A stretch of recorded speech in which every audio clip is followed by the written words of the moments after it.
A message for my people. Nick Dad, baby. We the new label. Yeah. Come on. Yeah. Come on, son. Now this the black sheep. Yes, what's good, everybody? Welcome back to Veterans Minimum, the number one sports betting blog on the internet. I'm your host, Nick Dais. To my left, George Carmona. Yep. All the way at the far end, Wayne, the creator, baby, in the building, blinged out. You guys all got chains on. I missed the memo. You know, a You little want one? celebration. You know, Do you want one for the show? yeah, you can't be a king without. Wow, Yeah. this is love. That's why I always carry one. Right, yeah. So he Whoa. wore multiple chains, so you can wear one. I like this. Yeah. Until we forget to give it back to you, and then it's. See, look, Nick, that's a good look. Let's see if Nick knows how to put on a cumulative. This could Come be. on, bro. I got it. I heard the click and all that. Yeah, he's from Come New on, York. You son. better. There you go. Come on, son. Come on. There you go. Damn, I look handsome, Look- and I'm blinged out. Right. Acid was The influence from the co-host. Right. Man, we got a lot to discuss. I'm actually really excited that Wayne's on the show for this because I feel like his strength is the hot takes, the craziness. Though I will say, man, anytime I see PJ Washington on the screen, You I know. think about you being like, yo, it's the big three. And we're like, nah, not really. And then you had, what do you have, 29 the next game right Literally, after that? yeah. Or actually, I bought some gifts for you. Oh, look at this. Every overhit. More gifts. gifts. Yeah, I bought some gifts. Oh, that sounds heavy. There's like a Oh. cranking. Do you need help with that? Nah, I got some gifts for you guys. That'd be Oh. We're now, Whoa, sonrisa. yeah, Sonrisa. We're now part owners of a rum company. Me and my guy Edgar Belinga. Shouts out to I like this. Edward, dude, and you. Thank you. Shouts out to Shout out to Edgar. Shout out to New York City. Yeah. City boys. You gotta keep it right. So we'll have these up here for now. Yo, thank you, man. I don't you guys say rum no to. drinkers? Oh yeah, this will be gone. Bro, we're this white. week. We drink everything. I mean, brother. everybody got their own thing. I don't know, rum, tequila, vodka, whatever you gotta drink. But I think it's really, really good. It's clean. It's Every time I've been to Puerto Rico, I've had a great time, and I would imagine Puerto Rican rum would also. This is equal literally great made time. in Puerto Rico though. Like this is real. Like the factory is there. Yeah. Fuck yeah, man. And where can people find this, bro? It's everywhere, but they're doing a rollout soon. But right now they're probably all over Las Vegas, Fontainebleau, Bellagio, all the hotels are hitting. But it's a newer company, so they're rolling it out. But yeah, it's going to be really, really big soon. Rum is going to be like the new thing everybody's on. Yeah, no, I'm a fan of like rum and cokes, and then there you go. I'm gonna definitely tag them on Instagram when I get hammered this week. Sorry, See, Yeah, and this is a good weekend too, man. A lot of fights. Edgar is fighting Canelo this weekend. We got UFC 306, I believe it is, at the Sphere.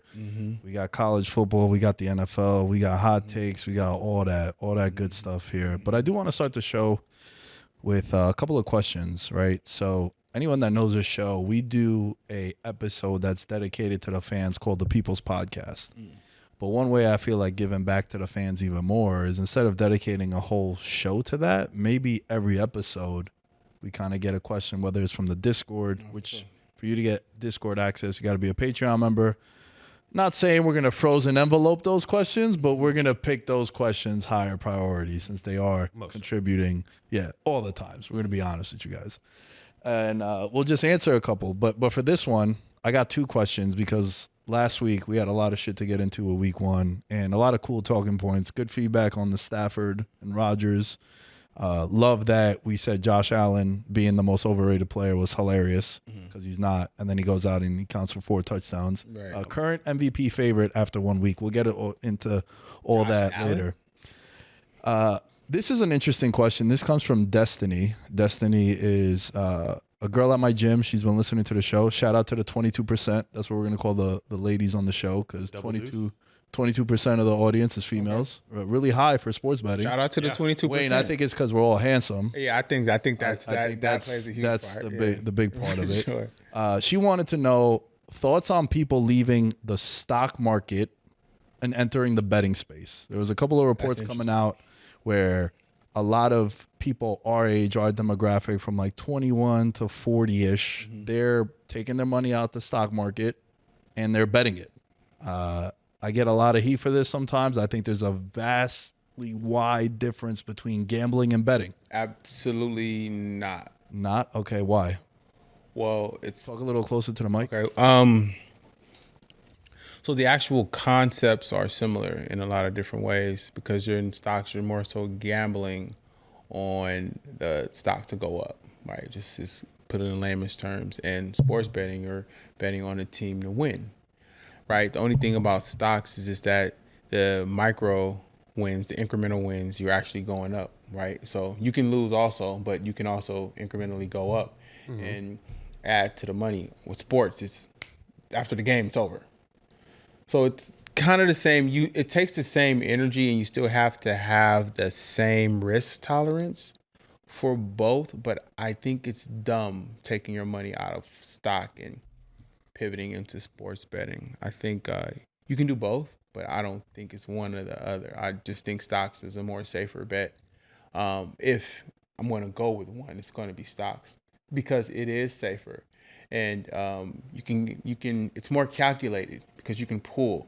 Now with certain apps, you can cash out at a certain time. It's kind of like what in stock what they would call what stop loss.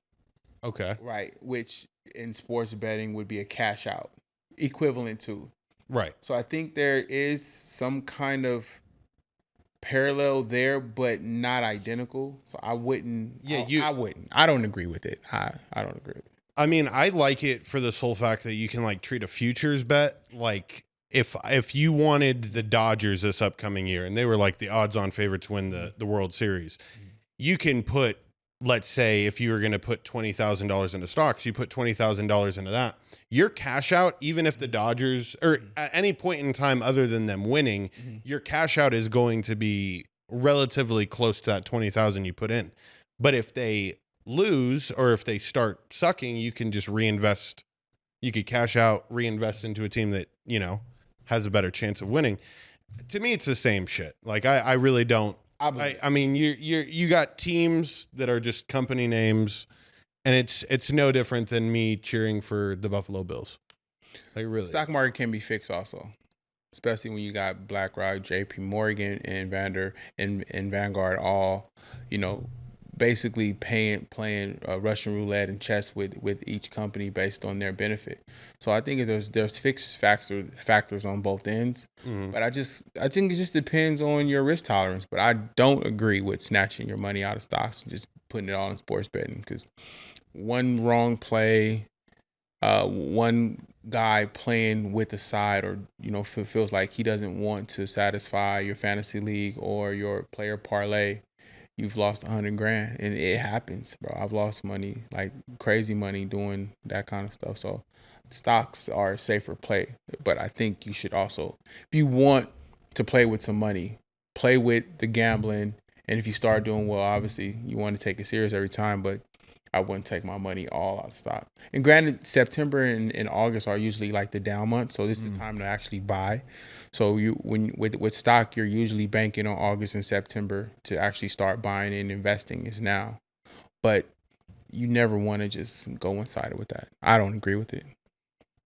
Yeah, I don't know if I would go all in on the sports betting. Yeah, so it's definitely enticing. And man, I'll be completely honest with you, bro. I've told this story many times, but for those new listeners, because we have had some growth with the show, in 2021 when it got legalized in New York State. So that first January when it was the Rams-Bengals Super Bowl year, so 2022. It got legalized, and every sportsbook app was offering $1,000 match deposit bonus or $500. Hell, there was one sportsbook, bro, true story, was giving out $1,500 just making an account. Damn, that's so. What was that? It was. Now, Wayne. They are. There's no way. It wasn't DraftKings or FanDuel. Yeah. No. But it might have been like Caesars or PointsBet. It was some like Bet Rivers, which is in New York. So what I did, I had a couple $1,000 in like my Acorns app and in Robinhood and all that. And I saw it as a way to kind of cheat the system. I took out all my money, got match deposits on everything. I took my grandma's phone, my aunt's phone, my parents' phone. At one point, I had like 8 phones watching the Monday Night Football game. It was the Cardinals and the Rams. And I was just signing up on these accounts that would give you money just for making an account. Right. And I would bet against it. And then the following week, I'd bet against it. Before you know it, I made $3,000 off my aunt's phone, having never deposited money in there. So in New York, we were calling it the sportsbook stimulus checks. It was around the time when they were giving out the stim checks. And I took all my money that I had saved up and I put it in there. Ended up winning because I crushed it that year, bro. Like $1,500 for signing up is crazy. Crazy. Well, now, and then they wonder why they went out of business, right? Because they were just giving out free money. But at the time, what they were doing is they were trying to entice new users. I have a theory that everyone that bets for the first time, within 1 to 3 bets, I have no data on this. This is just like my logic. I feel like you hit a big bet because then they roped you in, bro. Now you're thinking, oh shit, I know sports, right? Like the amount of people that I get this interaction all the time. They're like, yo, I know more about sports than you. I'm like, yeah, you probably do. I'm like, bet. Like, bet. Just put your money on it. Put your money up. Yeah, that's the coolest thing about it. It's like, yo, if you think Saquon Barkley is going to be Offensive Player of the Year, there's a way that you can make a financial investment, like a futures. It's September, to Wayne's point, right? We're low now. And then we ride it out until January, whenever the award gets mentioned. So we were all doing that in New York, man, and it was a hell of a winter. Like it was fucking amazing. The Rams won the Super Bowl that year. I had a same game parlay, like 300 to 1. Like it was awesome. When I took out all my money, I did put what I took out back into Robinhood, but I did also take advantage of that opportunity. And I tell everybody, like, yo, I'm not married to any sports book. I'm gonna play everywhere. When people ask me where do you bet on, I'm like, all of them. Like, not for real. I'm like, I bet on all of them. Now, I'm not betting every game on every single app, but if one app, we'll use the Jets tonight as an example. It's not going to pay out, but you could have got the Jets at plus 190. Other places had them like plus 130. Where are you going to bet it at plus 190? So that's why it's important to have all the apps. Yeah, but also, too, Nick, it falls under, when winning, just like you said, you won, $3-4 grand. But then on a money management aspect, what would be your suggestion on money management? Would you take the 300 from that 3,000 and then try to flip that again and then go back, or are you going 200? Like, what are you betting from every 1,000? Well, that's the thing that gets people in trouble, right? Because sometimes, like me, I've always said this: I'm a $50 to $100 bettor. And I seen you win 25,000. What was that? Yeah, what was that weekend? It was with the soccer. Yeah. Oh my god! Yo, you remember you saw me out? Nick twisted. Twisted. He was twisted at Komodo. Yo, hold on. Bro. I saw the photo. Bro. Hey. He said, bro, I fucked him up. Wayne, I love you, dog. Yo, and the best part was the next day he texted me. And I didn't remember any of that. He's like, bro, I was like, yo, I don't remember nothing. Bro, I was so happy. He was twisted in Komodo by himself. I don't know if he was by himself, but he was solo. When I was like twisted in there. Yo, and it was all kind of, I'm in there with Von Miller. Everybody, it's lit in there. Nick in there just walking. But yo, I do remember because you blessed it. He was like, yo, come out with us. I was like, yo, Wayne, I can't meet all your boys like this, bro. I just can't. I don't want to. I'm going to pass out. Oh, of course. Yeah. Dude, 125K. I think I deserved it. Yeah. 100%. Do whatever you want that night. But yo, to that point, right? Like that's where people get in trouble, man, because and it's happened to me, right? And it's a lot easier said than done, because I'm sure we've all had friends that go gambling at the casinos and they start winning a lot of money. You're like, yo, let's dip, bro. Let's go to the pool party. Let's go to Hakkasan. Let's go somewhere. They're like, yo, I'm on a heater, bro. Let me rock. And then they lose, right? Or it's the other way around where they're losing all this money. You're like, come on, bro. It's 3 a.m. It's time for bed. And they're like, yo, let me rock. I'm trying to win my money back. Yeah. And it's hard, man. When it's your money, I'm in the boat of, I have a number in my head when I go out to play. That's why I'm never miserable when I gamble, because I'm like, yo, this weekend I got my boys coming to Vegas, true story, for UFC. They like to gamble. All right, I'll probably have like 400 or 500 that I'm going to go and hit the tables. I don't hit the tables like that. But I'll have that aside for when they do come. And now I know, all right, if I lose this 400 or 500, oh man, how am I going to pay the cell phone or the Wi-Fi? What's your winning limit though? Like, what do you win? And it's like, okay, I'm done with this shit. I try to get to either 500 or 1,000. So you come with 5 and you try to double it. That's it. Yeah, mainly. So you should have a losing limit and a winning limit. Right. And starting with an incremental bets of anywhere from 25 to 200-300 max, no matter whatever you win, 1,000 wise. Yeah. So you especially if you want it to last throughout the night, right? Because if I just go to the roulette table and the first thing I do is play a $500 spin of roulette, then if it wins, great. But chances are it's probably going to lose, and then I'm asked out. Now the rest of the night, I'm not doing nothing. Guys, there is a such thing as a smart gambler. Although, people think gambling is stupid, but there is a such thing as a smart gambler. Yeah, That's the point I was trying to. You got to find the edge. Yeah, and also with the betting stuff, man. I think that I like to tell people, and I know you disagree, but I think there's a difference between betting and gambling. And the example that I give is if you just look at the casino games, roulette, craps, the Wheel of Fortune roulette. Mm-hmm. You have no say. There's no strategy. There's nothing you could do to influence the result. Whereas if you get dealt 18, all right, maybe I'm gonna stay. Right, I'm not gonna hit on 18. You're playing poker. You get 7 deuce offsuit. You're gonna fold. You have pocket kings. All right, maybe I'm gonna play this. So there's a way where you can control it. So that's why I think in the casino games there's a difference between gambling and betting. And then I always share this story how I used to wake up on the East Coast at 12:50 and put in my bets for Sunday, and I'd never win, bro. I think that's gambling. I just gotta bet this. I gotta bet the Sunday night game because we're going out to the bar. Now you can do it where You don't think that's addiction? yeah, that becomes gambling. Yeah, gambling in the addiction for sure. And I think that's the worst one. One of the videos that went viral one time for the show was where I said that I think that's the worst addiction because you could actually win in it, and then it entices you. Like how I said before, that I feel like people win on average within 4 or 5 bets of when they first ever gamble, because then they're hooked. They caught the ick, and now that's all they're doing. But with betting, it's like, yo, man, the Chiefs, anytime they're an underdog or less than 3-point favorites, they cover 80% of the time. Right? Don't bet against Mahomes as an underdog. He's like 9-1 straight up. It's like, well, now you could get, instead of 50-50, you could probably get 60-40. Right. And that's all you need when you're gambling. So I think there's a difference, and I think that I wouldn't recommend taking all my money out the stock market. Definitely leave some, but I see why people do it, man. And like you mentioned all those companies before, Wayne, that people think that a lot of this shit is insider trading and a lot of this stuff is like corrupt. Well, it is. Yeah, so they feel better of like, yeah, I'll just bet on LeBron. Yeah, but it's corrupt too. He's corrupt also. Sports is corrupt. Yeah. I agree with that. Yeah, they have an entertainment license.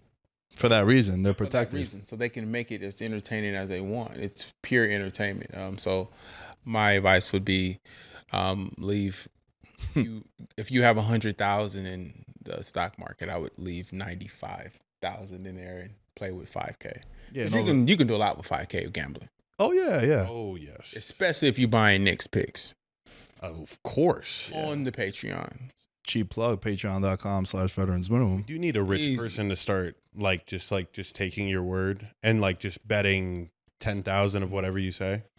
And, And then you can like know like and damn. honestly I too, just got to do that. Nick wins a lot of small like $25 bets. Imagine if somebody was betting $250 on Nick's $25 bets. Bro, and there's people out there. He wins like $350, $400, so you would be winning like $4,000. Well, that's the thing, like the unit size, right? Like that's where it's like my unit size is $100, right? Or 50. I'd say Dog, it's 50 is a pretty big unit size. yeah. What, But then there's other Nick's? people that put Like like 50 to 100, like for a layman person, is a relatively big. for sure that unit Yeah, size. but average his payouts are $250 to $300 to $400, sometimes $900. I've seen. right. But but like the average, there was a report from I think it was the MGM. They said that the average sports bet in the US is $20. So when someone bitches at like, say your boy loses this weekend, or if he wins and he ruins people's parlays, if they're bitching at you like, yo, he ruined my parlay, it's probably like $20. Yeah. And you just think about it like, bro, you're complaining about $20, and again, you don't want a pocket watch, maybe $20 for someone who's, but you know, No, if you're betting it $20, gets ugly, man. Like, and I've tried like the community that we build here on the show. Like, I never want to see a fan of the show DMing a player and Right. death threats or like racial slurs. It's like, bro, it's not that deep, bro. Yeah, It'll be fine. literally. It'll be fine. So, yeah, I'm pro sports betting for sure, obviously, but I think I would leave some money in the stock market. I'm pro What else? balance.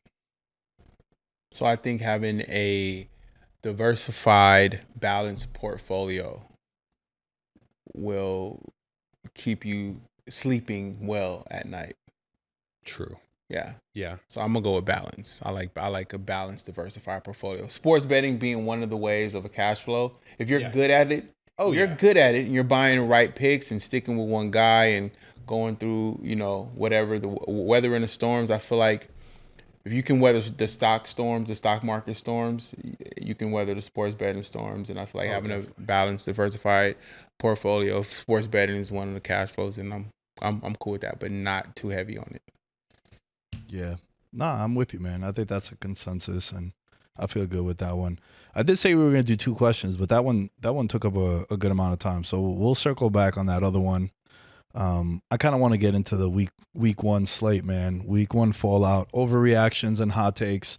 Anyone that knows the show knows that we do this every year. It's kind of fitting too, fellas, because what happens is the first time we see real football since the Super Bowl. For most of these teams, we haven't seen them since January, and we're basing 9 months of info on this one game and how we perceive all these teams. And they come out and they either get spanked or they overperform, or this player doesn't show up, has 1 catch for 4 yards. This quarterback throws for 300 yards. And then there's a massive overreaction. So what we're going to do on this one, we'll just go kind of like around the horn, mention a hot take, mention an overreaction, and within that, whatever game it touches on is the game we'll like break down and kind of talk about. So, George, lead us off, man. Pick one. Boy, do the Raiders suck.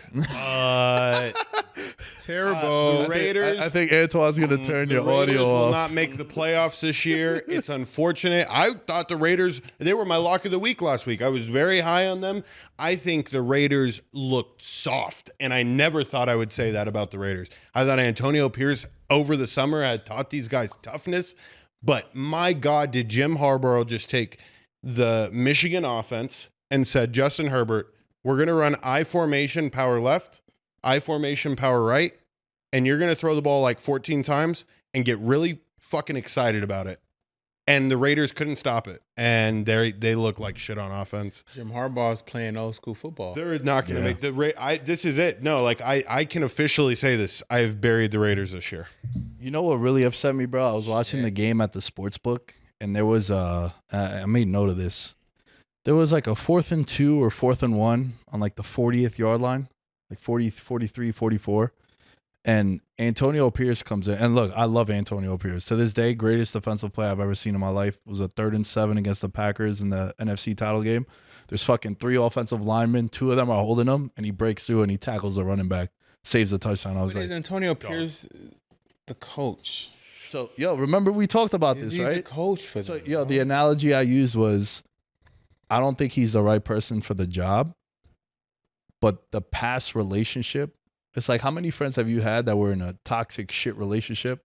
Then the next girl they start dating is still trash, but you're like, she's better than the last one. That's kind of how I feel about Antonio Pierce. But how much time do they have to actually, and I'm going to say waste, but that's the thing. You got to. How much time do they have, like, to win in a city that they need to develop in and can't lose faith in, because Las Vegas can't beat a new Oakland because we don't really have like that culture here yet. You know what I'm saying? So yeah, how long is this?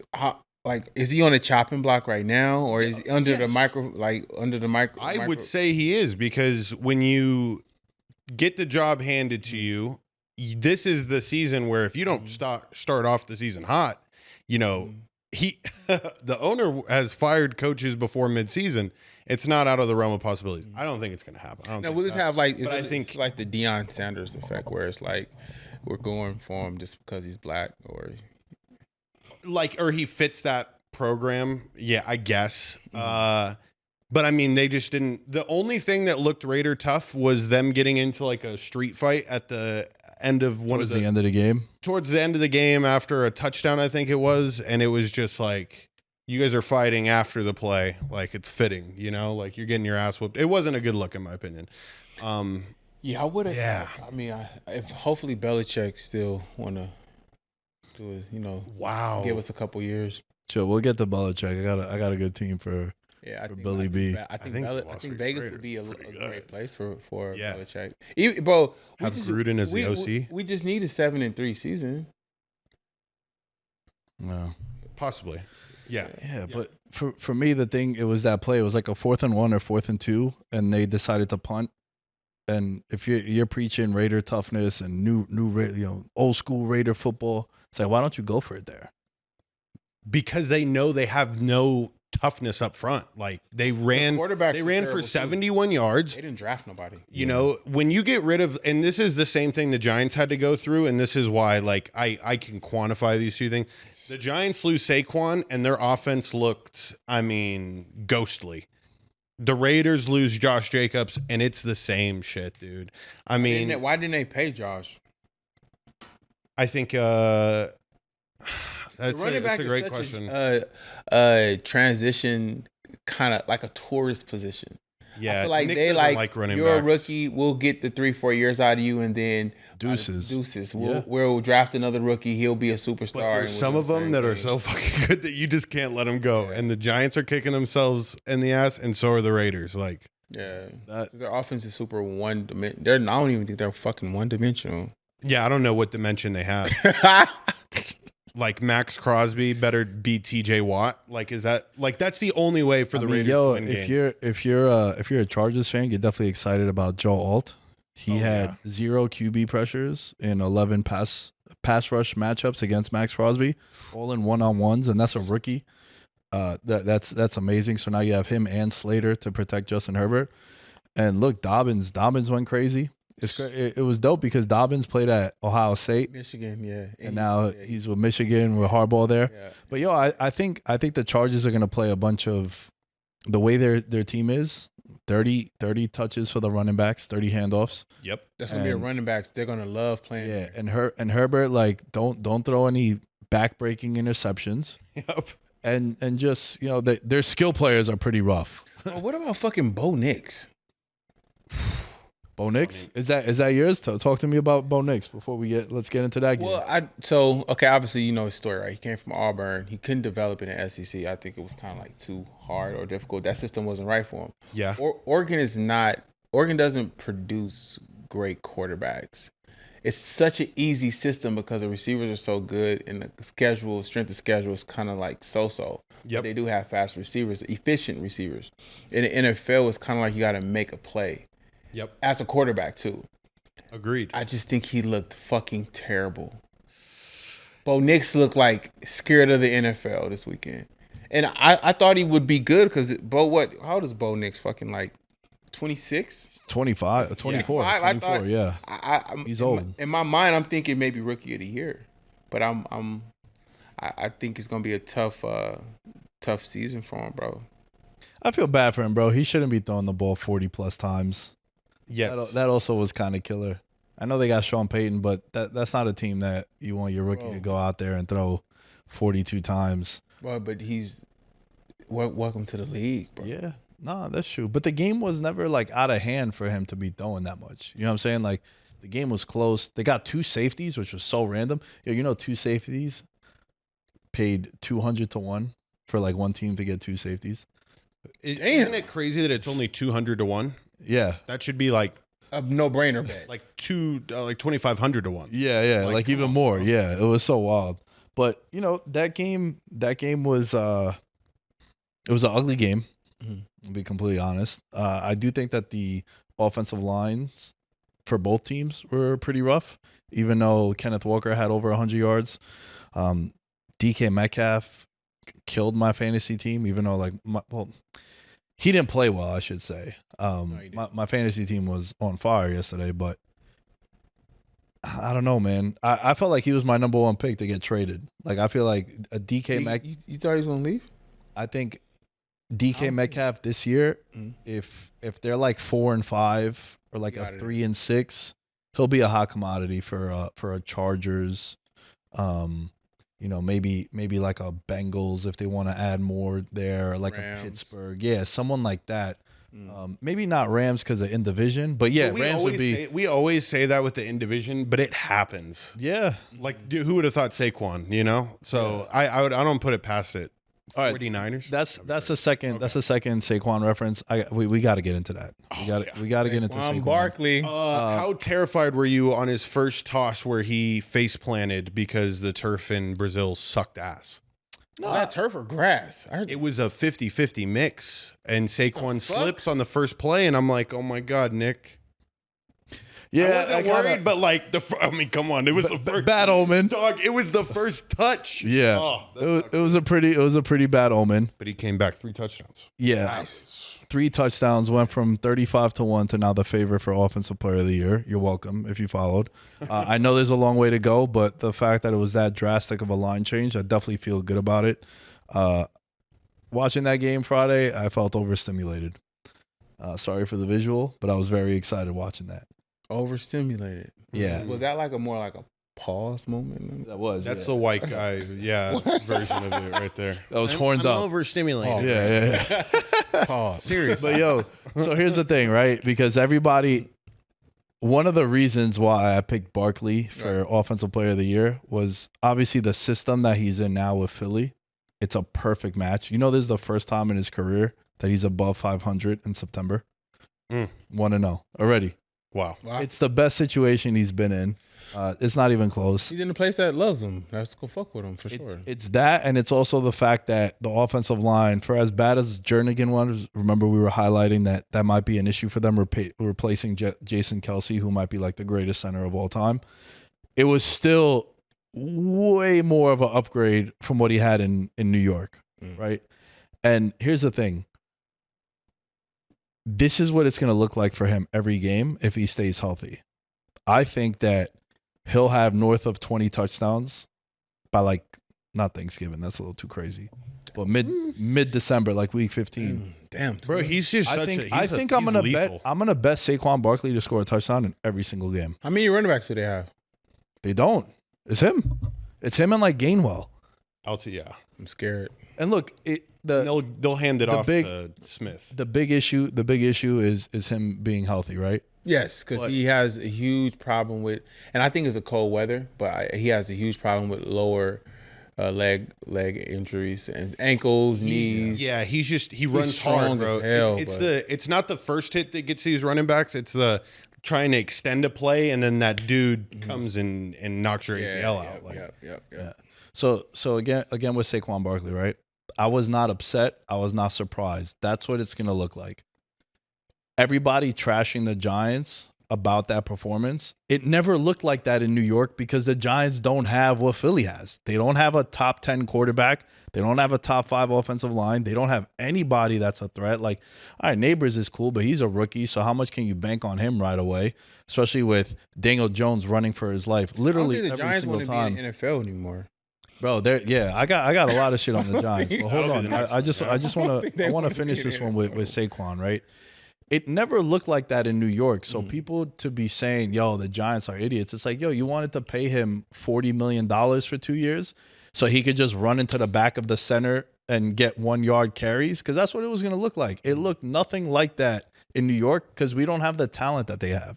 The Giants are down bad. It's a laughingstock. Yesterday's performance was abysmal in week 1. Fans are leaving. Fans are staying after the game to boo Daniel Jones. And, bro, there's a part of me that feels so bad for the dude because if you watch the Giant games, because unfortunately I have to pay for Sunday ticket to watch these idiots. But, yo, he's dropping back, George, and immediately rolling out because he has nothing protecting him. Yeah. Offensive line has been bad since Eli Manning was there. Every first-round pick that they've signed, with the exception of Dexter Lawrence, has signed no second contract with the team. Daniel Jones, I feel for him. Definitely got to move on from him. Week 2, they're already asking Daboll if he has a decision to make at quarterback. I seen a post that had the Giants knocked out of playoff contention. Yeah. Oh, easily. Yeah. And bro, yeah. Am I crazy though? Why are people shocked that Saquon is a hell of a talent? This is what it's going to look like for him in Philly every week. It never looked like that in New York because he didn't have any of that in New York. Nick. So why pay him? Yeah. Why pay him for him to get 3 yards of carry because he's the face of your franchise? Nah, bro. It was an amazing decision that the Giants didn't re-sign him because there's 22 starters on the team. 21 of them need to get replaced. It's just bad. They're a bad organization right now. The worst thing to happen to them was the 2 times they made the playoffs the last decade, 2016 with Eli, and then 2 years ago with Daniel Jones. Because, bro, they needed 150 stitches and they were putting Band-Aids over the organization. Because it's bad. It's like, oh, we made the playoffs. Yo, you're not good. Oh, but we made the playoffs. I'm telling you.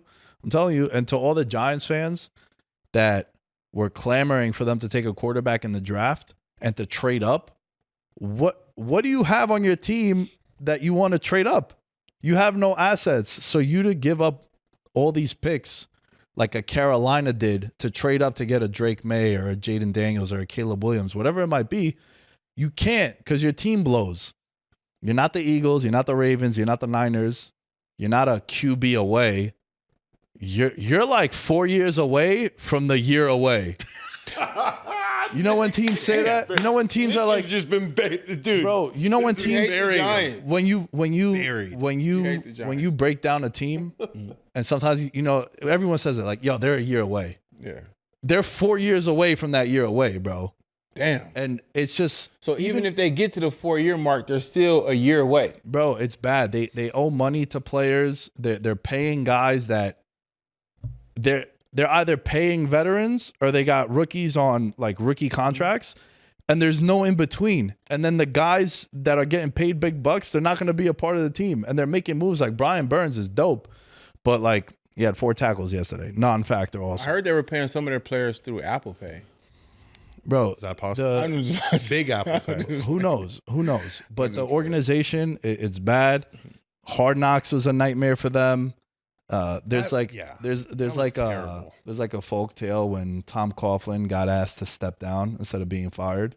John Mara went to shake his hand and he kind of walked by him, and in the Giants fan base universe, that was like, yo, that's like our black cat. That's the point of no return. Yeah. You know, like the Black Sox scandal. It's like this is going to be the thing that's going to hinder the organization. But yo, to me, it was no surprise with Saquon Barkley, and I'm combining the two. Saquon Barkley is going to go absolutely bananas this year, and it has nothing to do with the Giants because what the Giants had, they couldn't allow him to do that. And that's just my spiel. The Giants, I think, the fans are some of the dumbest fans in sports they've become. They used to be a really smart fan base. Now they're just dumb because, again, they wanted to trade up for a quarterback. But how, bro? You don't have these assets. Your team has so many holes, so you can't trade anyone. But then they wanted the 3-game winning streak last year. Remember, I kept saying on the show, I'm like, yo, be careful. This is not good. It's not good because then you're just going to get the 6th and the 10th pick every year, and you're just going to be going through it. Evan Neal sucks. Eli Apple was off the team. Eric Flowers off the team. JPP, they re-sign him. He blows up his hand. He's off the team 6 months later. Odell, the same thing. They re-sign Odell. He blew his hand up. Yo, they re-sign Odell. Then they trade him to Cleveland, and they paid him $40 million to leave. Like, yo, what are we doing, bro? What are we doing? It's just a bad organization. They teeter on the line of possibly not existing as a franchise. Am I right or am I wrong? When you make that many wrong choices, maybe the playoff appearance 2 years ago saved it, like how you're saying, like it gave that vibe. But it's like the NFL is going to expand. I have this feeling, right? Because they want to always be making more money. Saudis gonna come. Do they expand or do they take your team away? I don't think it would happen because it's New York. It's not like Carolina, which is a very good candidate. It's wild that you're having this conversation. And it's funny, but like you're also being serious. And I'm trying to think of like possibilities. They are an XFL team right now. Like, damn, they're not a good team, bro. Could join the CFL, bro. Yo, the fact they could go dominate Canadian. That'd be a great college team, bro. The fact that you played Sam Darnold as on the road in your home opener, you honored the legends. Lawrence Taylor was there. Fucking Victor Cruz. All these guys. Sam Darnold from USC. Yeah. Oh, yo, he was 11 of 11 in the first half. I turned to my boy because I had the Giants plus 2.5 in the pool. I was like, yo, when did he turn into Joe Montana? This dude saw a ghost last time he was in here. And now he's Joe Montana. It's just bad, bro. Like, the jerseys were ugly. You guys saw the jerseys they were I've been wearing? waiting to say something. Holy shit. You should bury those. It's just bad, bro. It's just bad. The team is not good, so them paying Saquon would have been a waste. Everyone's like, yo, the Giants, haha. I'm like, I bet him Offensive Player of the Year, so I was, again, overstimulated, right? White boy lingo. I was hyped, and that was one of the reasons why I did that, because I knew that this was going to happen, man. If this dude stays healthy, he'll be scoring 1 to 2 touchdowns a game. That equates to about 25 to 26 touchdowns. And then, if he has like 26 touchdowns by week 15, they'll try to get him 30. Oh, yeah. And then at that point, it's super overstimulated because we're cashing in that bet that we made. And that's the thing, man. I've been holding this back with the Giants. I wanted to wait until we got here. Like, it wasn't a surprise. This is what it's going to look like. They're probably going to win 2 games this year. And they were minus 500 to not make the playoffs. We should have pulled all our money in the stock market and fucking betted on them not making the playoffs. Because that shit should have been minus 2,500. It was minus 500. So $5K to win 1,000. We were already been taking out loans from people. Be like, yo, I'll pay you in like December, bro. We'll be fine. December, they're not making it's just that's it. Like, there's not much to talk about the Giants and Vikings game, and like Philly. That was it. I need to like the cat from the Colts, though. I ain't gonna hold you. The who? Quarterback from the Colts. Oh, Richardson. Yeah. I think he's runner up for Rookie of the Year if he continues on this. Yeah, if he would have definitely played out that 29 to 27. Yeah, right, because they missed the 2-point conversion. Well, so it's his second year. But last year he only played 4. Yeah. Oh, you're saying he would have been in the contention? Well, I'm not. I mean, also, I think that where he's at right now and what he's showing, bro, the Colts are going to be, once they start clicking, they're going to be playing like the Houston Texans for sure. And yo, you know what else? They got everything around them. I think they'll be a really fun team to watch too. Bro, the throw that he made to Alec Pierce, crazy. Yo, flat-footed. I know we live in a time where like we say, yo, this is the greatest throw ever. I really think that's the dopest throw I've ever seen, bro. He's backpedaling. It was perfect. He's dropping back, slips, stumbles, and threw the ball 60 yards in the air on a string, like he just landed that shit over there. And I was just like, oh my God, I posted it on my Instagram. I was like, yo, this was the wildest throw. Like, with guys in the pocket too, like on top of him, and just to gun it. And then he had another throw to Downs, I think it was, on like a deep slant. Like, yo, Wayne, to your point, bro, they're gonna be fun to watch. This kid is gonna be slinging it all over the place, and he's like Cam Newton build, so he's running over people. They're gonna be one of the coolest teams to watch. Like, they might end up going like 7-10, but they'll be in shootouts. They'll beat someone that they have no business beating because of him. And if he stays healthy, bro, that was the thing with him coming out in the draft out of Florida. People didn't know if he was like a polished player yet. He was very raw and not developed. But if it's going to be like develop this, in the NFL though. Oh yeah, 100%. A system that you can grow in. Kind of coming in there already develop, whatever that means to certain people, is kind of puts you at a disadvantage because, like, is there any more that you can do or add to you? Because some people get set in their ways because they feel like they're already an NFL quarterback. And I feel like there's some guys that are, ready to play, but the NFL is a different fucking game, bro. That throw he made was 65.3 yards in the air, which is the third longest completion in the next gen stats era. That's insane. Don't you think that number should be way higher? Like, I feel like I've seen 70-yard passes before. Well, no, he threw it how high it was in the air. No, I think this is yards. No, yards like yards forward. Yeah. No, so, Aaron Rodgers set the record for highest pass ever thrown. He touched the top of what are the Lions playing? The fucking Ford Field? For real? Yeah, I mean, I'm exaggerating, but he literally on one of the Hail Marys chucked it up there. I really liked the Colts. I was surprised. I was like, are the Colts this good, or does the Houston defense have some concerns? The Colts were missing the piece. And I think, because remember, the Colts were never a bad team. They've always had quarterback issues for like the past, how many years? Since Andrew Luck retired. Since Andrew Luck retired, they've had quarterback issues, bro. It's quarterback is a hard position to come by, especially having a good quarterback. And I feel like Andrew Luck kind of just left them, obviously. And where is Andrew Luck anyway? But probably getting his doctorate, and he just retired, lost a ton of weight, and was just ghost. He's not on social media. He made an appearance recently, and everyone was like, "Yo, bro, he looks like 80 pounds lighter, chilling. He's been traveling, doing a bunch of ayahuasca." Yeah, probably. I mean, yeah, I think he became like a doctor or some shit, and then hippie. Yeah, he definitely checked all the boxes for looking like a hippie. Yeah, but yeah, he's chilling now, man. He made $100 million. He was like, "Yo, that's way more than I thought I'd ever make," and he just ghosted. Richardson coming in, I feel like he was the piece they needed. He's super athletic, and I don't believe they've had anything like that close as far as a permanent quarterback. They've had some transition, some tourists, some journeyman coming. Yeah, Jacoby Brissett, maybe as far as like a quarterback. He's always on every team. Yeah, slight mobility, but like Richardson, he's definitely the shit. How about Joe Mixon in that game? Like saying, "Hey, I'm somebody that you guys should have picked up in fantasy." Everybody thought he would drop off not being in the Bengals.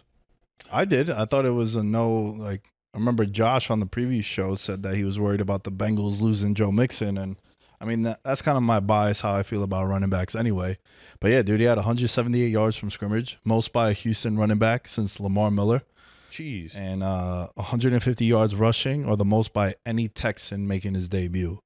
And if they could have that with Stephon Diggs scoring 2 touchdowns, Nico Collins making big plays, he got Tank Dell is on the Texans because of CJ Stroud and their relationship, and offensive line looked a little better.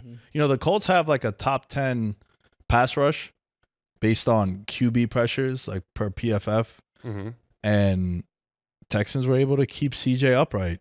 And look, man, that was a big win for them. On the road, you're a favorite. There's expectation now. Now you're not the fast game. Yeah, now you're the hunter. You're the hunted, not the hunter. It's a different perspective to have. And D'Amico Ryans, man, they trust him. He went for it on 4th down. They scored a touchdown. They went for 2 also, and they were 2 for 2 on 4th downs. And on the opening drive too, he's like, "Yo, fuck that, we're going for it." I was like, that's the best time to go for it. I mean, like that statistically, always on an opening drive. And that midfield, 4th down, part of the game now. It's not like a giveaway now. And here's the thing that I was talking about last year, right? How many times, George, did we come on the show and we would say, "Hey, man, forget your analytics. It needs to account for CJ Stroud is my quarterback." Yeah. It's not, "Oh, you should go for it on 4th and 3 over here. This is what the analytics say." Well, does the analytics say that my quarterback's Pat Mahomes? Or is it Zach Wilson and Daniel Jones? Because those are the analytics I want to know. And you have CJ Stroud. And to your point, it's 0-0. They're at midfield. Yeah, let's go for it now. Let's kind of set the tone for what our season's going to look like. We're going to have balls, and we're going to go for it. Yeah, they're trying to get to the Super Bowl because Kendrick Lamar's performing.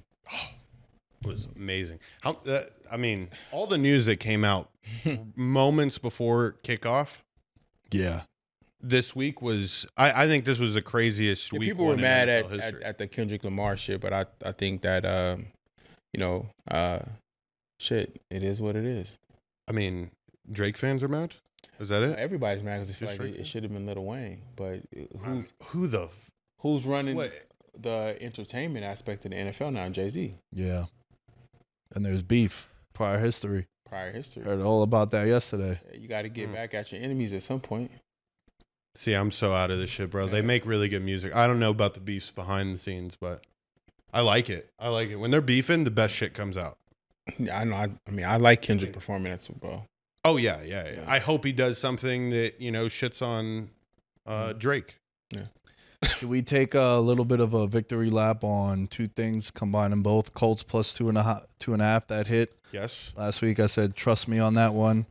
That was a fucking close one because they almost won that game. They should have won it. Yeah. Won by the hook. They went scoreless. Son of a bitch. Won by the hook. It got us there at the end. The Pirate. And then we said, this is why no one will remember your name. Patriots plus 9. They went outright. And we said just be careful. Who's the quarterback over there? Jacoby Brissett.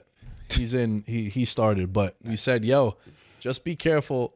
44% of the people in the Circa Survivor took the Bengals in week 1. Oh my God. So that's like half the pool just got knocked in week 1. Full transparency, I'm in a eliminator pool. I had 3 picks. I went 2 Seattle, one Cincinnati. I also fell for the trap. As I'm watching the game, I'm like, I'm an idiot, bro. Why did I warn everyone? And then I ended up taking that shit anyway. But the game was covered at halftime. And look, man, I don't know if it's Joe Mixon not being there, but T. Higgins wasn't there also. Jamar Chase didn't practice with them all off season. They got to pay Chase, bro. They do. Yeah, It's Give him fucking his things money. up in the locker room. yeah, it is, man. 100%. And also like, yo, if that's your boy, Joe Burrow's your boy. Wait, you don't think he's like, come on, man, talk to the organization for me, bro? You're It not helping. depends on how much of him is. I mean, I think Joe Burrows they're both employees, so it's kind of like, shut up and play football over there, or is Joe like, yo, this shit's not gonna work? Like, what week are they gonna say, are we 0-4? Are we 0-5? Like, why is it so hard to pay the player that is the top performing receiver in the league? I think Why is it so hard to give him his money? the conversation shifted from I think literally 2 weeks ago from like, okay, how hard is it to get him his money to God damn it, can Jamar Chase just play week 1? Because bro, it was literally up until kickoff, we were like, is he gonna play? Is he not gonna play? Well, what's the big deal? Why sacrifice the season for contract reasons? Now I get obviously budgets and all this other stuff, Players do it. but it's like, is it worth it for them? I mean, shit, if he wouldn't have played yesterday and they were still gonna lose no matter what, everybody would be like, oh, it's because Jamar Chase wasn't there. He had a good cop out, but he did play and they were not good. I think it was the orange jerseys. They need to not. It was no. They went color rush week 1. I don't understand what it is with the Giants and the nasty jerseys, and then the Bengals come out in all orange, and it was just like, at first, not gonna lie, all orange. I was like, this shit's sick. Yeah. This is cool. And then after the Patriots went up 16-0, I was like, these are ugly as fuck. You know, These are not good. it's interesting because the Bengals every year have had issues in week 1. They're 1-5 under Zach Taylor. The only time they did win a week 1 game was in overtime in 2021, and then they ended up going to the Super Bowl that year. 3 of the 5 losses come at home. And every year, Joe Burrow has some shit to deal with. It's either he's a rookie during COVID, so he didn't have preseason. Then the year they go to the Super Bowl, he's recovering from ACL surgery. Then the next year, it's a hamstring. Then the next year after that, it's an ankle. Then this year was the hand. And then you had Jamar Chase issues. And that's your boy. That's your boy from college. That's your number 1 receiver. He makes $250 million in his contract, Joe Burrow. And Jamar Chase is also like, I help a lot in that scenario for you to make that money. So there has to be some sort of like, come on, bro, help me get paid, speak up for me. Be like, yo, we need him on the field. Let's keep this guy happy. To Wayne's how point, important is it to the owners? Do they care? Like, who's so more here's the thing important to too. them? So here's the thing also. Right. Cincinnati, historically, pretty cheap organization. Right, they play a quarterback. They also, like, if you look at they have like the worst cafeteria service amongst NFL teams. There have been reports. The way they handle the fans. And there's just a bunch of shit where it's a pretty bad organization. But what happens is you get a Joe Burrow, and now all of a sudden you're a top 5 team. You're on 7 primetime games, and you become popping. Like, bro, what was Kansas City 6 years ago? They were like a good team, Yeah. but not 8 games a year. Taylor Swift highlights good, and that's what happens. You find a quarterback, and then all of a sudden, like, your team becomes Speaking of Kansas City, where was that boy last week? mega franchise. Yeah. Boy, The tight end. Kelsey, Travis? they're just Where was he at? I mean, exactly what I took. I took all his unders and that hit because I don't think they're gonna go crazy with him, man. I think Why though? because he's at the age now where he just wants to be healthy for the playoffs. It was what they did last year. If you look at how they utilized him, he had 200-yard games, and I remember just asking people, and I didn't know the answer until I looked it up. I was like, yo, how many 100-yard games do you think Kelsey had? Just because of how you perceive Kelsey. I was hearing 9, I was hearing 7, I was hearing 5, and I was like, yo, he had 2. It's because last year they just wanted him to stay healthy. And then when you got a cramp. And then when Pickle juice. Get him some pickle juice. when they get to the playoffs, he goes over on catches, he goes over on yards, he scores a touchdown in all but one game. and he goes crazy. And that's what I think they're going to do with him this year. I think they have a lot of weapons now. Worthy scored 2 touchdowns. Worthy's. Yeah. I think he's gonna look. He looks good. Yeah, Rice was awesome. Pacheco played well. They got Mahomes. Where's Pacheco's from? LSU. Rutgers. Yeah. Oh, he's from Rutgers. Yeah, he played at Rutgers. Where did he transfer from though? He wasn't always at Rutgers. He's good. I don't know. I know he got drafted out of Rutgers, but I want to go back to the Bengals because they play Kansas City this week. So they're playing Kansas City. You can say it or not yet? I can't yet. It's still locked up. Locked up? Yeah. Okay. Sorry. No, we were just getting a signal from the control room. Yeah, just talk like that. You could do a Pat McAfee until you feel better. But yo, Sorry guys, I got a cramp. There's something about the Bengals, man, coming in. They were 2-7 against the spread in their last 8 in their last 9 week 1 or 2 games, and now they play Kansas City. So there's gonna be 3 straight years potentially. If you're looking at it, it's a 6-point spread for Kansas City that they're probably gonna be 0-2 again, right? Mm-hmm. And then we're gonna come on the show. We're like, what 0-2 team are we buying in on? Because it was the same shit that happened last year. Yeah. But again, I think it's T. Higgins was definitely missed. Maybe Joe Mixon was missed also. But then also credit to Gerard Mayo, man, and that defense. The defense was going to be a strength for the Patriots, and they played well. My boy, Christian Gonzalez, shout out to Colombia. Mm-hmm. He played really well, was locking up Chase, followed him all over the field. And I think the Bengals also had a couple fumbles, which kind of ruined the whole flow of the game, right? Almost at the goal line. Well, I think I saw the stat where it's like the Bengals had 2 fumbles all of last year, and then week 1 of this season they had 2 fumbles. Yeah. That's great. That's the turnover luck. How do you think they pan out this year though? I mean, starting season 0-2 is never good for anybody. Well, when you have a quarterback like Joe Burrow, like I gotta just say that you have a chance every week. Yeah. Like in my opinion, I think they'll be 500 possibly. Jacoby Brissett played out of his mind. Like there's some quarterbacks that when you watch them, you're not gonna get that from him every week though. No, I know, but it's just like ultra conservative. Like he just looks like every first down that he gets is a struggle to get the first down. But he's been doing it a long time. I think somewhere it works. Bro, just think about this. They have had Mac Jones for the last 3 years absolutely ruin the organization. Jacoby Brissett's no. We're gonna say that Jacoby Brissett's one of the more legitimate QBs floating. You feel like Mac Jones ruined the organization? That's crazy. Yeah. No, Bill Belichick did for thinking you. that Mac Jones could change that organization. Well, yeah. But so we took a victory lap on the Colts, took a victory lap on the Pats. Of course, the one video I put out is Carolina, and that game was over after the first drive. 47-10 win over the Saints. Jordan Riley in the Discord says Derek Carr is winning MVP. Oh, dude. He might be runner up. With that core that he got. More impressed with the Saints or more disappointed in the Panthers, George?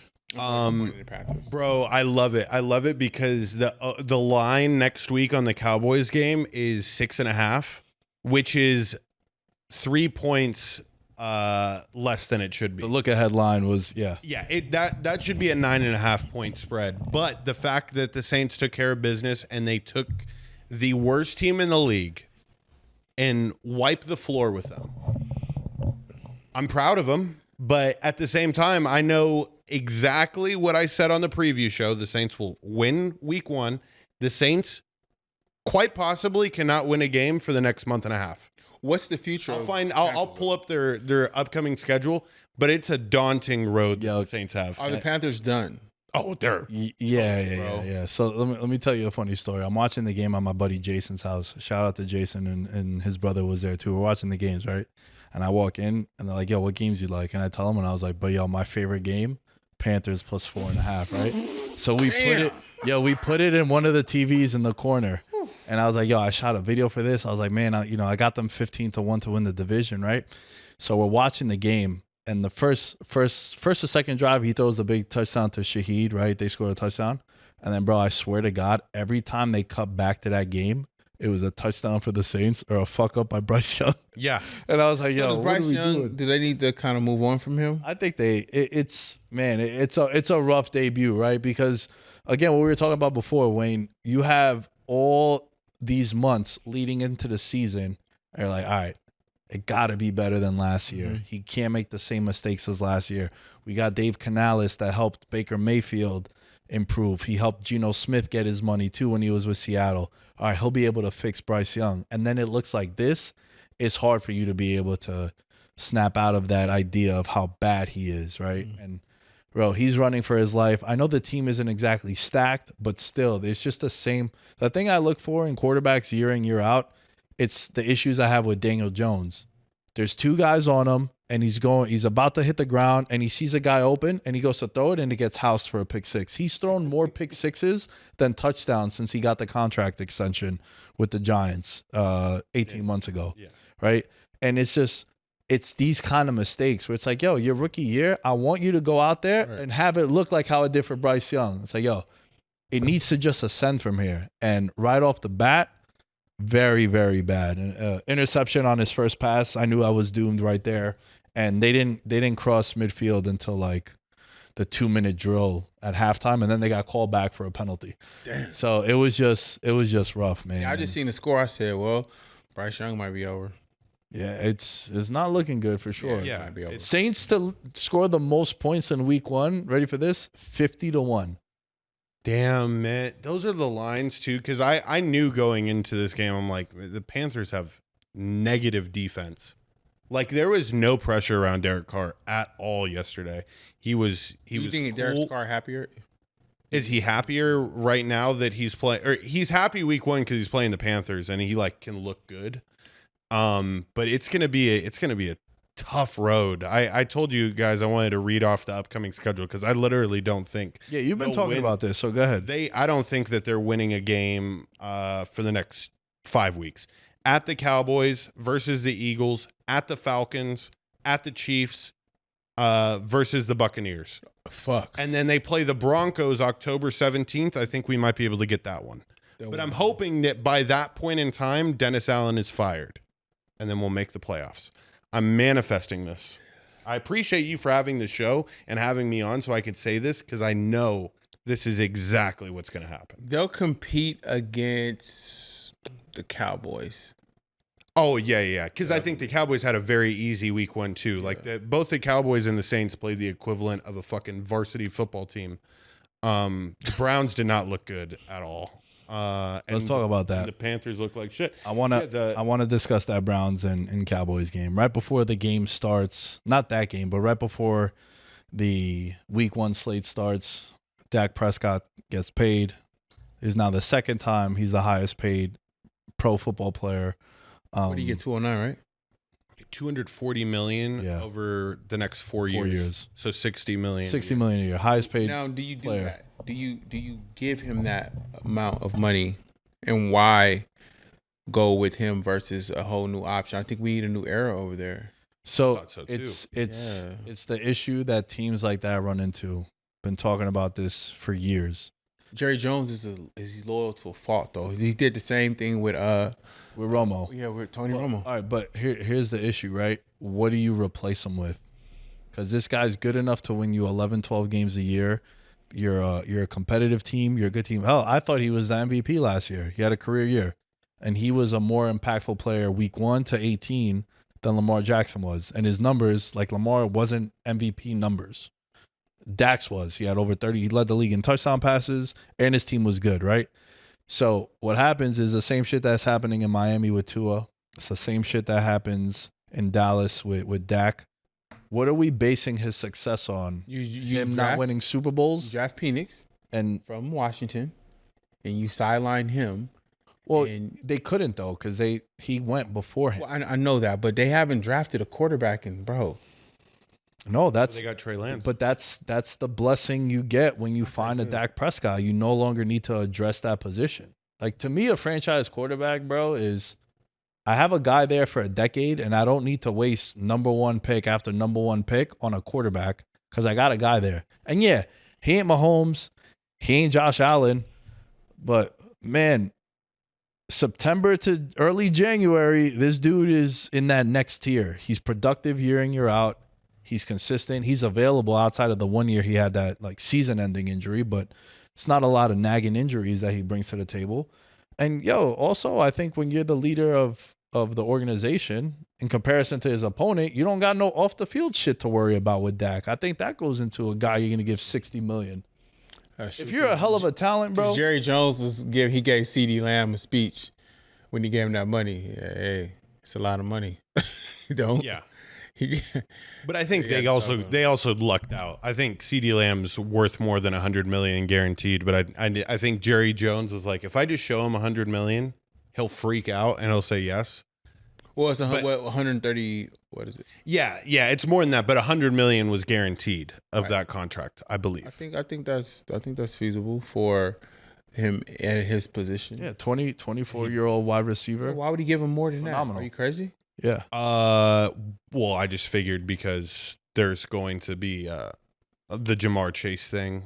Jamar Chase could have really fucked up that number. If Jamar Chase gets $120 million guaranteed, CeeDee Lamb gets 130. Well, I mean, you don't want to wait. It's the next guy though. It's the next guy that's due. He'll Jamar Chase will get 110 mil guaranteed. But his contract could be like probably 160, something like that. We need to talk about. I want to combine two things, right? Yes. Wayne has called me out on this on social media before. I'm pretty petty. Mm-hmm. Not pretty. I'm very petty. I don't believe in I need to forgive you and forget in order for me to feel better. I actually like that concept though. Maybe for others, but for me it's like, I need to remember you were dumping on me or shitting on me or I wasn't good enough. Like to me, that's, you watch the Derek Jeter documentary, he says it. You watch Jordan at his Hall of Fame speech, you know who he thanked? The high school coach that cut him. Mm-hmm. So for me, I use it as fuel and I'm like, I'm gonna make you remember this. I say all that. Nothing gets me more excited than when a girl I was talking to or dated ends up, we break it off and she starts dating someone else and they're trash. Like the way they treat her or the way it was, it's like, to me, I'm like, try to tell you.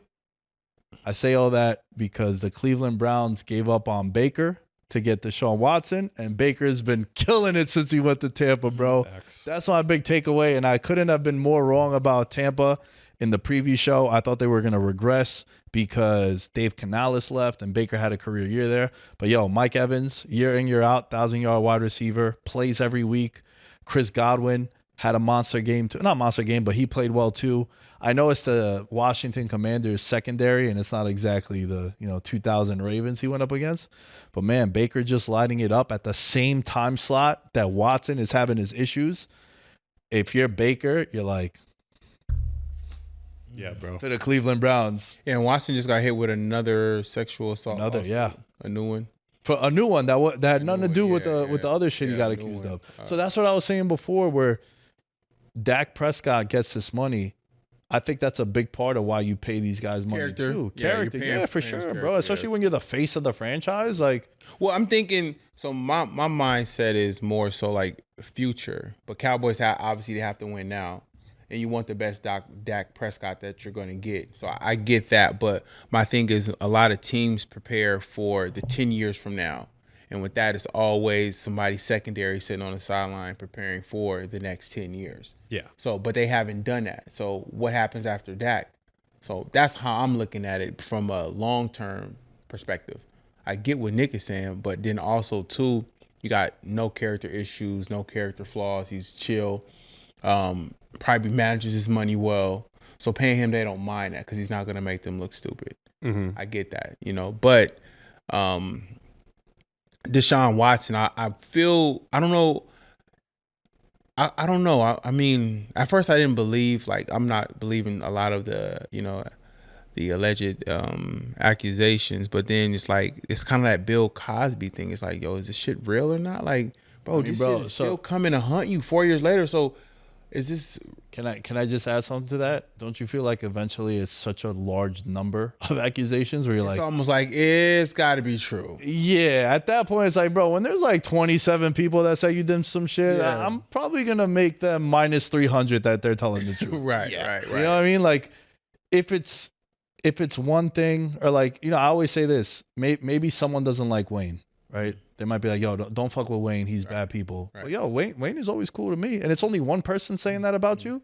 I'm going to probably brush it off, especially when you treat me great. You bring gifts. 27 people. You know what I'm saying? Yeah. But if everyone I met in Vegas, if everyone in Vegas was like, yo, stay away from Wayne or stay away from George, I might be like, hey, man, there got to be something there I'm not seeing. So that's the only thing I'll say about that. Yeah, when do you give up on him, though, as a organization, as an NFL as a whole? Like, bro, we just got to we gotta let you walk with this. I think it's... Is it now? I think it's when Jameis Winston goes into the front office and he says, do you guys want to win a fucking Super Bowl? Put me in at quarterback and bench this sorry guy. You see Deshaun Watson on the sideline. Super Bowl, but win some games. I know, but he will at least make you feel like you will. I mean, because Jameis Winston's alive. He's a good character guy. He's great. Perfect. He's a great talker. Perfect replacement, like complete opposite of Deshaun Watson. Yeah, when you see Deshaun Watson on the sideline, bros, tell me it doesn't like just look like he's I don't know. He's answering questions to coaches. Like he's just saying like, yes, sir. Yes, sir. Yo. But, like mentally, he's gone.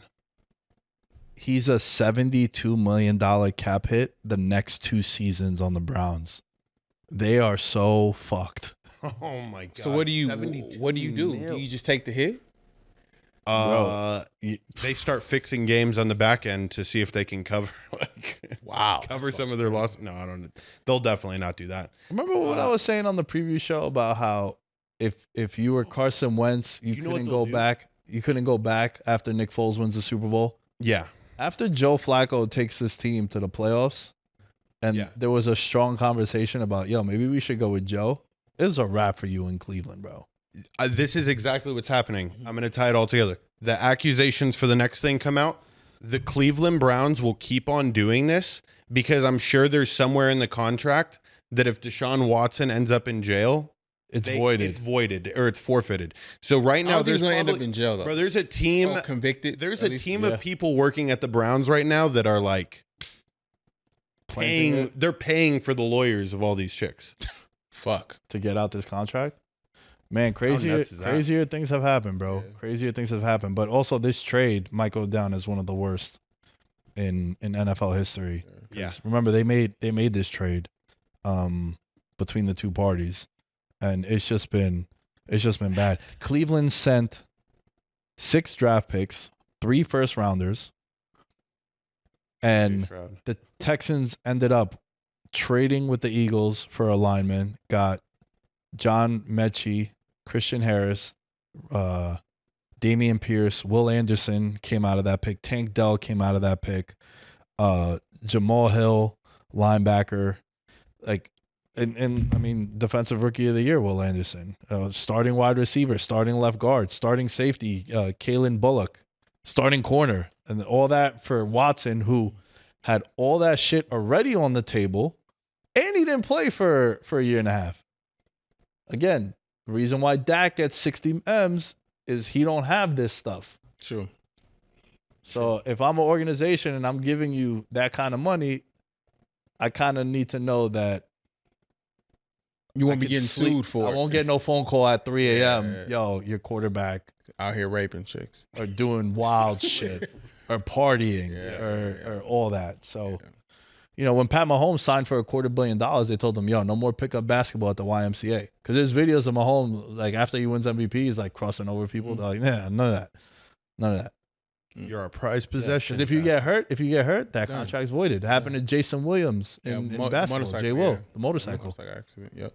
You do investigation, even man. My man Pierre Paul, who blew his hands off. True. He blew off his contract year though. I don't know. You know better than me. 4th of July. Yeah, 4th of July. Yeah, blew his shit off. Add that to the fucking history of the Giants. What other game you want to talk about? Do you want to talk about Cardinals Bills? Yeah.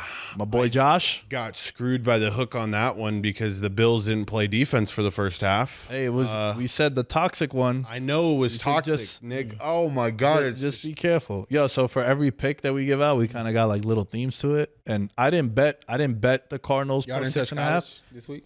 Nah, I was just like, yo, for Bills Cardinals, the toxic one. It looks good, it looks appealing, but she's dangerous. And that's what the Bills was. And it landed on 6. There was no way they were covering that game because they jumped out to a big lead to the Cardinals. And it came down to the last drive where, hell, if Kyler Murray hits Marvin Harrison Jr., 1 catch for 4 yards, generational talent, by the way. My offensive rookie of the year. Wide open, just in the back of the end zone, hand Kyler up. Murray's too short. He missed him. He can't. When he's rolling out of the pocket, it's a guessing game. And he didn't see Marvin Harrison. Maybe it was the all-white I feel like unis. Kyler Murray just been getting the most slack since he's been in the NFL. I think he can't wait to get out of the fucking NFL. He's had a career like this. Yeah, his bro. shit is Yeah, crazy. It's It's been- like, yeah. what does he actually do for a living? If this doesn't go well, plays he'll- Call of Duty. yeah, he'll literally become a phase member, or he'll start his own YouTube team. channel, and that'll be Yeah. Bro, early Kyler Murray years, there were like people on Reddit that were going through in the sports betting space. They were lining up his performances Right. with the drop of the new Call of Duty and the Warzone updates. And it's like those weeks his number, like his QBR was less. The double XP weekends. It's kind of, double XP weekend. It's kind of the same thing where someone did a Reddit. It's a world famous like Reddit post of James Harden when he goes to strip club cities with popping strip clubs. It's like instead of 30.3 points per game, it's like 26. 14. It's like a lot of tour date shooting, 6 of 28 from the field, because it's like, oh yeah, he was in Miami, he was in New York. Right. So with Kyler Murray, that's what that kind of reminded me of. But I will say, man, Josh Allen, I think that's what it got to look for him. He got called the most overrated player in the NFL. And I thought it was funny then, and it's even funnier now. Again, he's the only guy in the league outside of Pat Mahomes that I think in a big game is going to deliver. He ran for 2 touchdowns. He threw for 2 touchdowns. And look, I think... Is Josh Allen on the wrong team? I mean, it's just he's playing in the wrong era. It's, that's what we've been saying. It's like, bro, all these guys are so good, but they're probably never going to win titles because Pat Mahomes is there. Okay, look, put Josh Allen on another team. What team would it be? Yours, Nick. What, like the Giants, you mean? No, who would you put him on, and they will have a chance? No, I think he kind of fits like the Buffalo vibe. Like he reminds me of, like, I went to school up there, and there's a bunch of dudes that remind me of Josh Allen. What about you? I would put Josh Allen on the Patriots. Wow. Wow, the ops. Yeah. Wow. Yeah. The ops for sure. Wow. But I just think like he gives me like, if Brady was tough, he would be Josh Allen. I will put him on the Detroit Lions. Ooh. Yeah. I mean, that that's a would be that's a a good- monster fucking team. Yeah. That's a good roster to I go would to, man. put Josh Allen on the Lions, bro. Yeah, he's definitely. You put him next to Jared Goff, he looks tougher. And again, these are hot takes and overreactions, right? But after 1 week, I think one thing that you see with awards year in, year out in any sport is the narrative. What's the conversation about around this guy? He's the most overrated player in the league, voted on by his peers. He loses his number 1 wide receiver. He has a rookie number 1 receiver now. He has Shakir, who's like my size, playing the slot. He has the 2 tight ends. A lot of people's expectations are down on the Bills. Remember, this is a team that's been a favorite year in, year out. Yep, and now that you could have gotten them at like 18-1 to win the Super Bowl, where they're usually single digits. Rest of the division has gotten better. And it falls all on Josh Allen. That's why he was my MVP pick. And he accounts for 4 touchdowns in week 1. And this is what it's going to have to look like. It is dangerous and scary because he could get banged up, especially how he likes to play, because he'll run people over. Right. But this is kind of the end zone like Michael Jordan. Yeah, this is kind of what I envisioned Josh Allen's season looking like for him to win MVP. It's going to have to look like this, where dude accounts for, the number I said was like over 50 touchdowns, whether it's on the ground and throwing. It got to be like 58 combined touchdowns. And look, he threw 2 and ran for 2. So that's, again, it's the narrative, it's with the combo. And if he could get this team to make the playoffs or be a top seed, I think he could definitely win MVP this year. And that's why I feel really good about that pick. I think the thing that I thought going into this year is that their running game would be what they relied on, and it wouldn't have to be so much him. But that defense and the secondary, Nick, I mean, they are going to be losing a lot of games. Like I think Yeah. Wow. not and they will come back at the end. I think they have one of the best quarterbacks to come back in the league. So I think a lot of Bills games are going to be in the 30s. shootouts, bro. Yeah. They're going to be over city. That's what I predict. And, And it's weird with Sean McDermott being such a really well-known defensive coordinator, but they're just not good in the secondary. And check this out. Arizona gave up 14 plays, big plays, which are over 20-yard plays. That's a lot. It's a lot. Yeah, The league average is like 3 a game. They gave up 14. 14. And look, he spread the ball around. 10 different people got targets. Yo, and my man That's was good. wide open. They keep showing the highlight. That's the dude we're talking about, Marvin Harrison. Marvin Harrison. Yeah. Bro. He didn't even get the ball, bro. Yeah, He was like, Because I would have won $3,800 if he would have scored a touchdown too. Because I went 5 of 6 Oh, that's in week 1. fuck. And of God course, when damn, it happens, it's still the early window, and you're like, all right, I still need all of these guys to score touchdowns. Yeah. And then you know what happens? All these guys score touchdowns. I'm like, oh damn. Which leads me to Cooper Kupp. Oh, Nice. what a That boy back. Nice. That boy back. Welcome back to the league. Before He's week nice. one, ready for this, George? 80-1 to be offensive player of the year. He's now the 5th favorite. He's nice, bro. 15-1. Can he 14 stay healthy? receptions. Right. That's the thing. Can he stay healthy? Knee wise, back wise. Can he stay healthy? And after watching that Lions-Rams game yesterday, I don't even think it's him that we got to worry about being healthy. It's Stafford. Because he was getting fucking smoked back there bad. And that offensive line is rough. I know one of their tackles. It's a really good defensive line. Don't put that too, much yeah. on it. Bro, trust me. Aiden Hutchinson looked Yeah. unstoppable. That's fair. That's definitely fair. Yes. Because there's another game I want to end on when we get to it, kind of staying with that. Is it this team is that good, or is this team just ran into a really good team? So is that offensive line really that bad, or is it this pass rush from the Lions? I don't think Pass rush from the Lions. Yeah, I don't think it's great, but like I mean they had The to Lions is going to be on a rampage this year. That fucking team's going to be good. yeah, and they're a great team in the trenches. Like that's the Lions philosophy for the last 3 years. So yes, you are correct in thinking that the defense from the Lions was what was causing the pressure, and that them being so good is the reason why. It wasn't that the Rams suck. So I agree with you, and I think one of my biggest takeaways from week 1 was Jamison Williams. First of all, he's one of us. Got suspended for 6 games once because he likes to bet. So we are pro Jamison Williams. But on a serious note, What do you have? 121 yards, right? he had, it was a career night for him. He had 121 yards on 5 catches, scored a touchdown, and I think he makes them a legitimate Super Bowl team because coming into the year, we knew about St. Brown and we knew about Laporta, but we needed another guy, and he was a top pick. Remember, I believe he had torn his ACL coming out of college. Yes. And then he sat out. Then he got suspended for betting, one of us.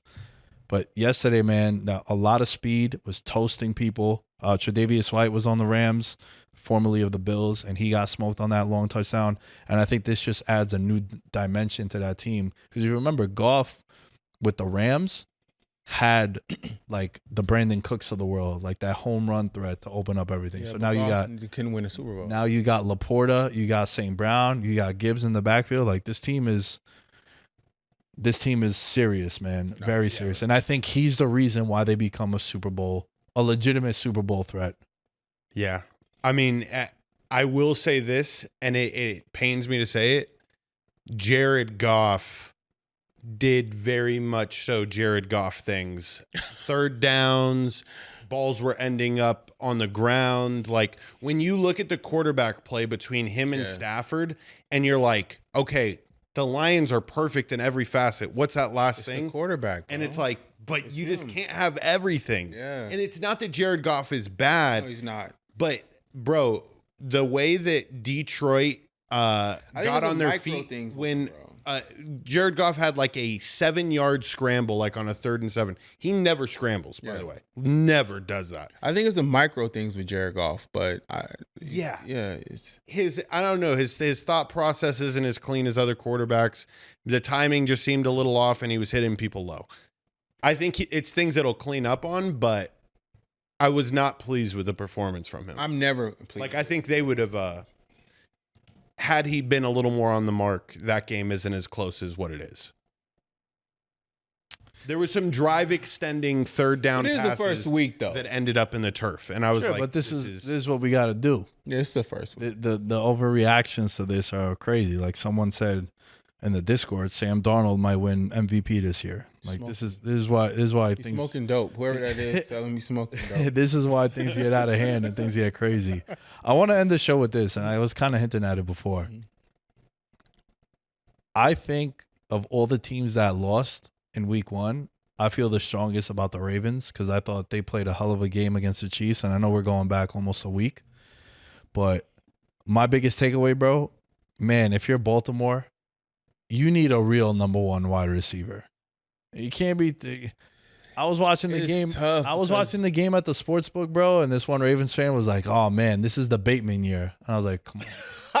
It's tough because Michael Irvin says, as a receiver, he should have made that play, and I think he did make the play. He was just an inch off, but I feel so bad for that team because I don't see Lamar Jackson winning a ring, and it's so they lose on the.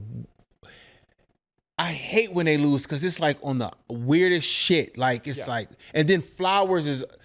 I love Flowers, but he's gonna be that player. He's a great player, right? I fuck with Flowers like crazy, but I think he's gonna be the greatest Achilles heel that they have because they're trying to pinpoint him as a number 1 receiver, but he's also still so young, so he's still developing. So a lot of those plays he don't have the IQ for yet. He's a great player, but they're stacking on too much on him too soon.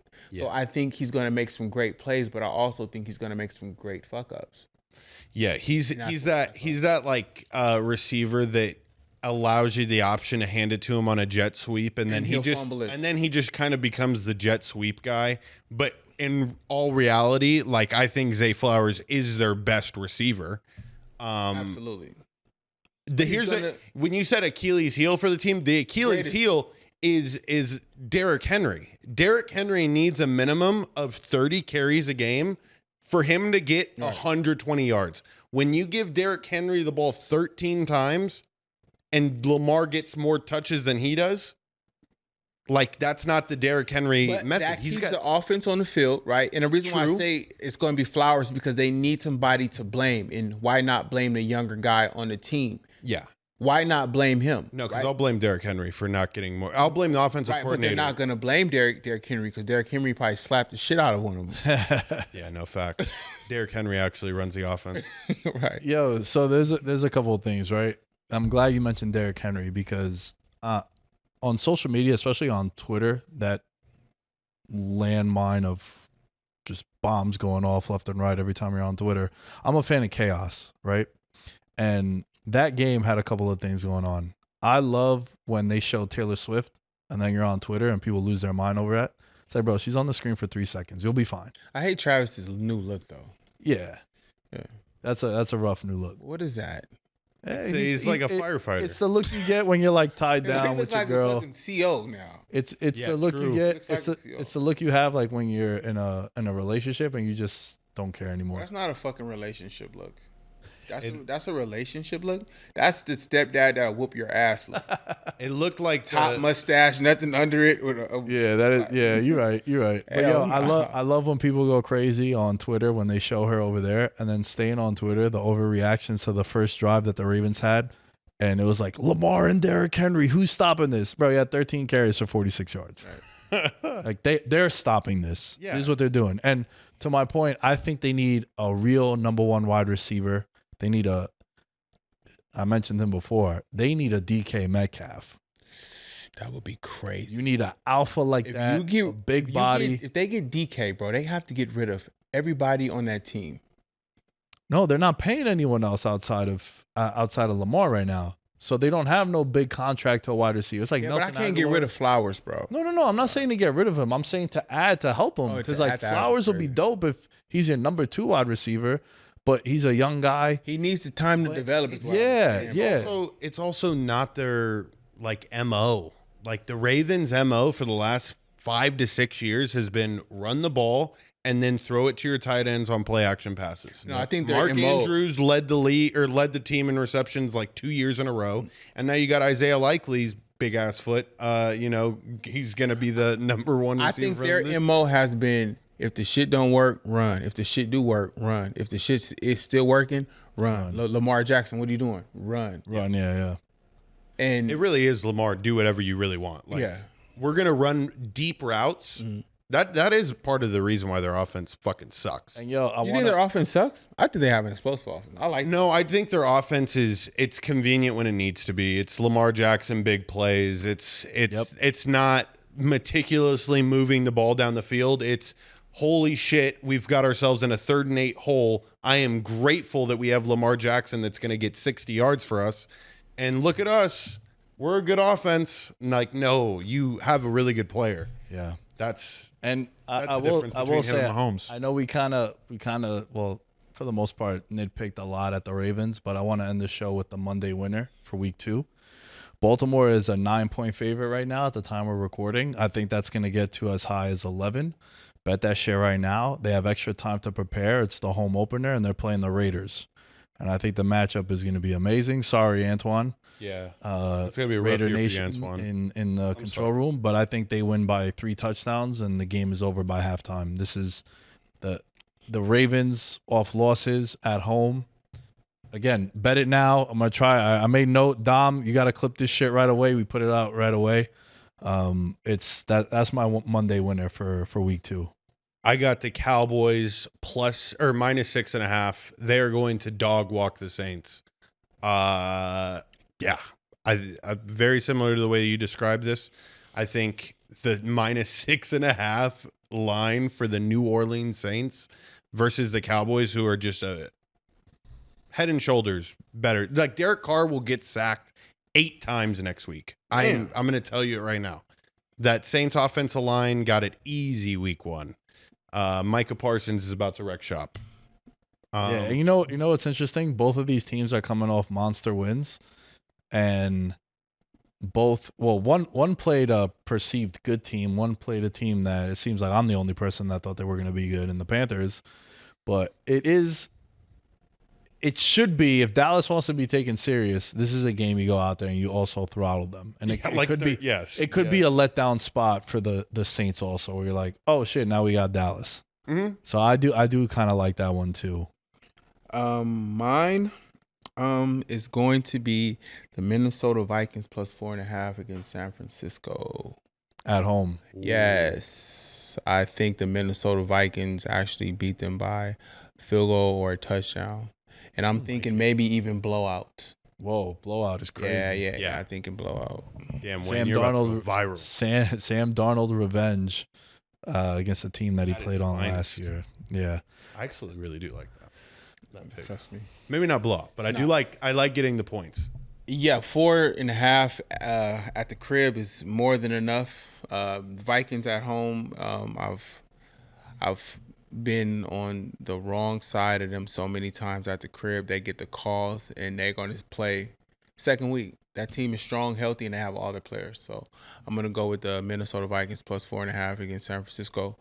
And y'all can put what's in stocks on it. Yeah, I was gonna mention that. How much of the stocks are we putting on that? Right. Hey man, this was fun. Let us know in the comments on the YouTube channel. Rate, review, subscribe. The growth of the show has been amazing, and it's all to you guys. Like I say, thank you guys. Every time, please share, subscribe, rate, review. And the best cosign is the cosign from you. Tell people that you're listening to this. Tag us. We'll repost it. And yeah, it's been great. Wayne, you're the man. Thank you for Sonrisa. That's good. We'll end on this one. All things Veterans Minimum are at Veterans Minimum.